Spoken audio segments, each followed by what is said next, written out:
মনের যেমন চেতনার প্রয়োজন হয়, রোগের ঔষধের প্রয়োজন হয়, তেমন ভগবানেরও ভক্তির প্রয়োজন হয়।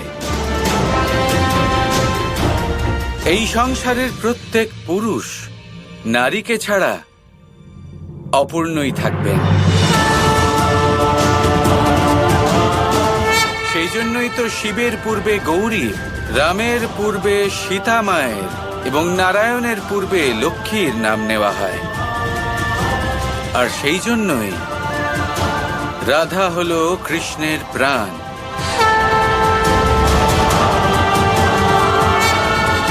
শুধু একটাই কথা বলতে চাইব, যেমন হৃদয়ের কোনো অস্তিত্ব নেই নিঃশ্বাস ছাড়া, ঠিক তেমনি কোনো পুরুষ জীবনে এগোতে পারবেন না কোনো নারীর ভরসা বিশ্বাস ছাড়া। আজ